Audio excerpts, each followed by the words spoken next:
Hey everybody, Nick here, and today I got a quick little look at this little guy right here. This is a Pelican style case from a company called Condition One. This is a company I had honestly never heard of before they did before they reached out and offered one for review. But you know, I like these cases. These are something that I use on a pretty regular basis to store things like equipment, to store things like microphones, etc. So I am a big enthusiast of Pelican style cases, and I've had a bunch of them, including ones from the Pelican Company way back when, and otherwise. And so when I get a chance to check a new one out, I'm always curious about it. And so what I want to do today is just kind of talk about what I'm liking about it, what I'm not liking so much, and then, well, give my final conclusions here. So first off, size comparison. Here it is against your Spyderco Delica. And actually, this is the number 232 case. They sell many different sizes of them, but this is the 232 sort of thing. And so that should give you a little bit of a sense of how big we actually are. We are zoomed way out relative to my normal reviews here, which is probably my voice sounds a little bit weird because, you know, you hear in the anyways. And so that's the size that we got going on here. First off, and then of course, full disclosure, this was provided to me as a review sample from the manufacturer, from Condition One directly. So, you know, this is probably the best quality controlled case ever, and but nonetheless, I want to, you know, be upfront about that. I tried not to let this affect my review. So, anyways, on the good side, this is a really well-made case, I have to say. Everything that I look for in one of these cases is absolutely present here. I mean, for instance, you've got some nice details here. So, for instance, the hinge goes all the way through, which is nice, and it's actually a reasonably durable, sort of beefy little hinge in the back there. It is potentially the case that you could pop this hinge out without, for instance, unlocking the case otherwise, and that's maybe a little bit awkward. But you know what? Overall, that's pretty good. You also have this little area here. You have these little perforations. I'll see if I can show that off here. Yeah, you can see that this goes through, and more specifically, this goes through both the lid and the base. And so if you've got a padlock style thing, you can absolutely put a padlock through here and then lock this case shut. Like I said, you could probably tap this back out here, but it would be a real pain in the neck. And, you know, let's face it, at the end of the day, if someone wants into your case, they're going to get into the case. That's a simple fact. But you've got the lock holes there, which is nice. You also have these holes on the outside here, and these holes are really good because you can throw a shoulder strap around these guys.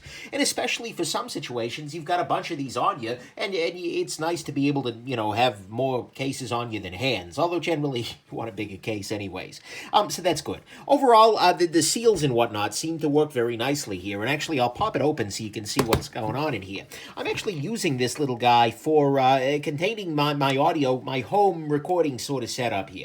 Now, look, most of my recording goes on at work. Don't judge me for this gear. But, because, you know, I use better stuff. But this is a nice little budget audio in thing. Here's a Shure SM57 mic down at the bottom there. This over here is a Shure microphone that I'm using, some XLR cable, etc. So you can see the inside of this guy. And it actually comes with a very nice set of pick and pluck foam. And actually, it comes with two levels of foam. Each foam little portion is this deep here. And that's actually, well, technically it's three levels. You get two pick and pluck foam levels and then one on the bottom there, and then you got the convoluted foam on the top there. But what this basically means is that you can pick apart any of these things and you can create multiple levels of storage in your gear here. This isn't super fragile stuff, so I'm able to go a little bit closer to the edge. And it's also worth noting that the picking and the plucking stops at the very edge here, so you will always have some margin around there. But it's nice that they're giving you that foam, and that's something I appreciate. But what you can see here is that you've got these nice rubber seals going on all around the outside here. This little nick here is probably, well, that's not incredibly great. I suspect it's still going to lock up fine water-wise, but it is something I've kind of got an eye on. I think it'll be fine, though. But you've got nice seals around the outside here. You've got a little ridge here, and on the whole, this should be absolutely very secure. I have no problem with that, and it does lock down very, very tightly and very, very carefully. So that's good. The texturing on the guy is nice overall. It doesn't slide around particularly. It has these little 4 feet on here, which is something I appreciate very much. That's absolutely great. It has a little vent hole on here, which is a good thing. You can tighten that down for more waterproofness. You can pop it loose in case, for instance, you fly from one elevation to another, and your sealed case is now hermetically sealed. You have a vacuum relative to the outside air pressure. You can use this to equalize, so you can then pop it open. One other thing I like a lot is that these are sort of an articulated handle here. There's this little guy, and it kind of pops up, and it helps you pop this guy forward. And so you actually get maybe a little bit more positive engagement feeling on this guy than you do otherwise. And it feels like it's less like I'm ramming this over plastic. It feels like it's going to wear a little bit better in the long term than your regular kind of thing. So that's very, very nice. The handle's good, ergonomic, can't really argue with that. And so on the whole, you know what, I'm really impressed with the quality of this case. There's a lot of good going on here. On the negative side, there are only a couple of things that are a little bit negative to me. I already pointed out this little guy here, this little snag. I hope, like I said, that's not deep enough that it'll actually affect the waterproofness, but it is absolutely a possibility. Next thing, this foam, I'm not really super impressed with its attachment to one another. You can see here that it's kind of attached only at the corners. And what that means is that a single line of foam here it doesn't readily stay together. It's very easy for this to come apart much more than you want it to. It's not the case that these rows stay together except unless you pop them apart. And so, as a result, I can't really say I'm loving the pick and pluck it here. You know, it works fine. It does the trick, and for what I'm after here, absolutely 100%, it'll work, but that's not super impressing me. And similarly, this little part has just come loose in the course of using this this case, and that's not something I super love. So that's not something that's great. I do like the two-level element, but I wish this stayed together and was bonded a little bit more tightly, if you will. Maybe even to the extent where you need to use a little bit of a cutting tool in the middle there. I can live with that. But then again, I got a couple of cutting tools around.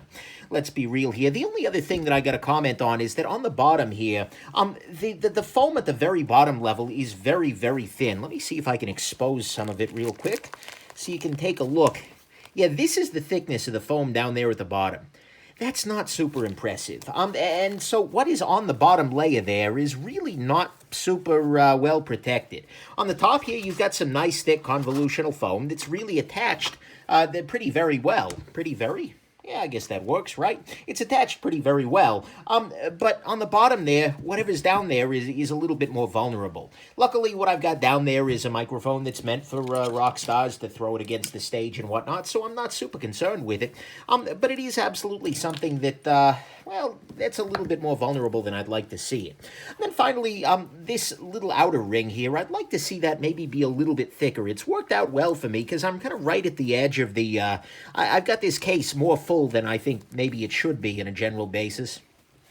But, you know, at the very least, there's not all that much padding on the outside here. And so this is something you'll control naturally on your own.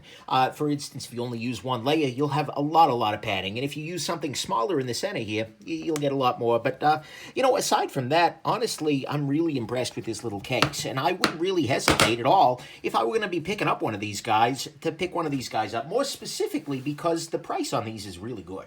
$48, $48.99, I guess, is the current price. And you know what? I get no objections there. Compared to a lot of Pelican-style cases out there in the world, they're doing pretty damn good for that. And so that's kind of my final conclusion here, is that this is a really nice little case. It's done a lot better than I expected it to be. And, you know, it works. It's very, very nice. So there you go. That's my home podcast sort of recording setup there.